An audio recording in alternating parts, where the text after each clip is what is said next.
आप सभी को नमस्कार। आज मैं आप सभी के समक्ष होलिका दहन की पूजा विधि और पौराणिक कथा लेकर आई हूँ। तो श्रवण करते हैं। आखिर होली से पहले क्यों किया जाता है होलिका दहन? हिंदू धर्म में होली के त्योहार का विशेष महत्व है। होली के एक दिन पहले होलिका दहन करने की परंपरा है। इसमें लोग बढ़ चढ़कर भाग लेते हैं। तो आइए जानते हैं होलिका दहन को लेकर क्या है ये कथा। होलिका दहन की तैयारी त्योहार से 40 दिन पहले हो जाती है। होलिका दहन के बाद इस अग्नि की राख को लोग शरीर पर लगाते हैं। पूरे भारत में होली का पर्व हर साल धूमधाम से मनाया जाता है। लोग एक दूसरे पर रंग और गुलाल लगाते हैं। होली 2 दिनों तक मनाई जाती है। पहले दिन होलिका दहन होता है, जिसे छोटी होली भी कहा जाता है। दूसरे दिन रंगों का त्योहार होता है। होलिका दहन की तैयारी त्योहार से 40 दिन पहले शुरू हो जाती है। लोग सूखी टहनियां पत्ते जुटाने में लग जाते हैं। फिर फाल्गुन पूर्णिमा की संध्या को अग्नि जलाई जाती है और मंत्रों का उच्चारण किया जाता है। दूसरे दिन सुबह नहाने से पहले इस अग्नि की राख को अपने शरीर पर लगाते हैं और उसके बाद स्नान करते हैं। होलिका दहन में डाले ये चीजें: फूल, माला, रोली, गुड़, गुलाल, नारियल, गुड़, कच्चा सूत, गेहूं, हल्दी, गेहूं की बालियां, उबटन आदि। होलिका दहन की विधि। नंबर 1, होलिका दहन वाले स्थान को गंगा जल से शुद्ध कर उसमें सूखे उपले, लकड़ी, सूखी घास आदि डालें। नंबर 2, इसके बाद पूर्व या उत्तर दिशा की ओर मुख करके बैठें। नंबर 3, पूजा में 1 लोटा जल, माला, चावल, रोली, पुष्प, गंध, गुड़, साबुत हल्दी, कच्चा सूत, बतासे, गुलाल व नारियल के साथ साथ नई फसल के धान्य जैसे पके चने की बालियां और गेहूं की बालियां, गोबर से बनी ढाल ले। नंबर 4, कच्चे सूत को होलिका के चारों ओर 3 या 7 परिक्रमा करते हुए लपेटकर लोटे का शुद्ध जल व अन्य सामग्री को समर्पित करें।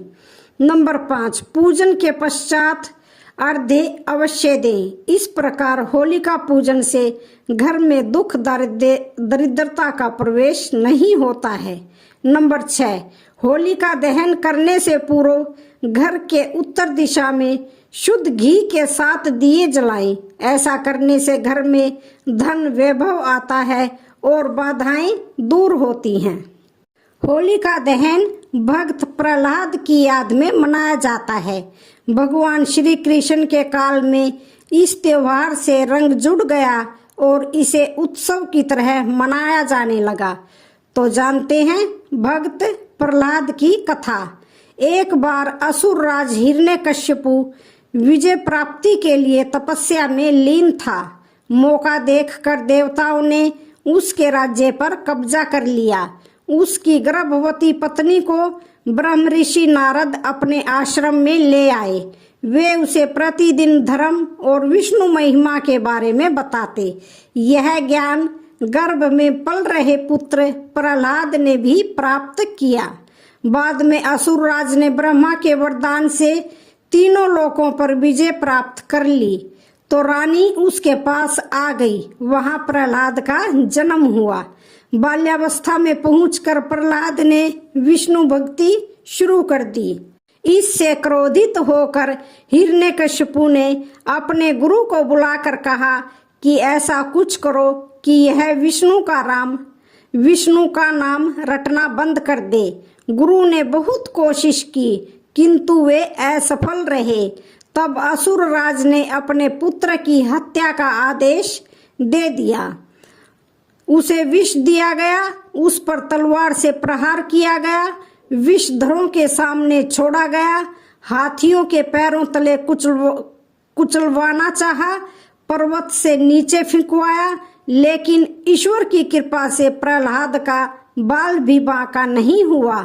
तब हिरण्यकशिपु ने अपनी बहन होलिका को बुलाकर कहा कि तुम प्रहलाद को लेकर अग्नि में बैठ जाओ, जिससे वह जलकर भस्म हो जाए।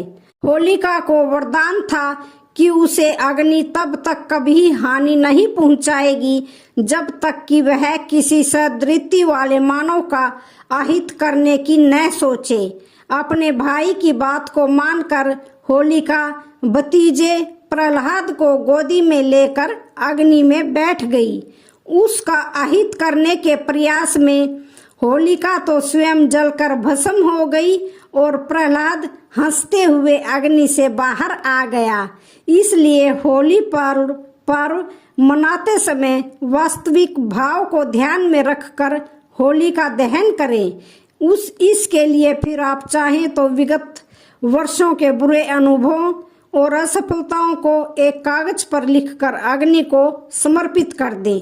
अपने मन में चल रहे नकारात्मक भावों को होली दहन में डाल दें, तभी आप भी सकारात्मकता सोच से आगे बढ़ते हुए प्रहलाद की तरह ईश्वर कृपा के पास। होलिका दहन की दूसरी कथा, भगवान श्री कृष्ण और पूतना की कथा।